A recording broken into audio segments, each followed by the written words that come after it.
Friedrich Merz sërish u konfliktua me presidentin e Amerikës Donald Trump. Merz kritikoi hapur strategjinë amerikane në luftën kundër Iranit dhe deklaroi se një komb i tërë po poshtërohet nga udhëheqja iraniane dhe se amerikanët duket se nuk kanë një strategji të qartë. Ai shtoi gjithashtu se nuk e sheh një plan dalje nga konflikti. Që ka zakon presidenti amerikan Donald Trump reagoi edhe këtë herë me fjalë të ashpra. Në platformën e tij Truth Social, ai shkroi se Merz nuk ka asnjë ide pse për çfarë flet dhe se nuk është çudi që Gjermania po shkon keq si ekonomikisht ashtu dhe në fusha të tjera. Vetëm një ditë më vonë Merz u përpoq të qetësonte tonin duke theksuar se marrëdhënia personale me presidentin amerikan betet e mirë dhe se ne vazhdojmë të jemi në bisedime të mira. Në të njëjtën kohë, gjatë një vizite në ushtrinë gjermane, ai nënvizoi rëndësinë e partneritetit transatlantik dhe gatishmërinë e Gjermanisë për të kontribuar në sigurinë ndërkombëtare.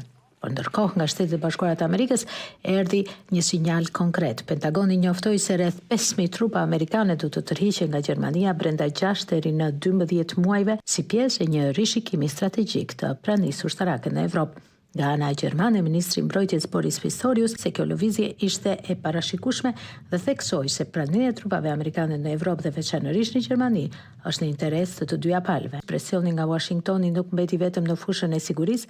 Trump njoftoi dhe rritjen e tarifave për makinat dhe kamionet nga Bashkimi Evropian në nivelin 25%, duke akuzuar Bashkimin Evropian për shkelje të marrëveshjeve tregtare pa paraqitur prova konkrete. Scott Lucas, profesor në University College Dublin, ekspert i njohur për politikën e jashtme të Shteteve të Bashkuara të Amerikës dhe marrëdhëniet transatlantike, thotë në një analizë të tij për Deutsche Welle se zhvillimi aktual nuk është një konflikt i zakonshëm politik, por një ndryshim më i thellë strukturor në marrëdhëniet me Shteteve të Bashkuara të Amerikës dhe Evropës.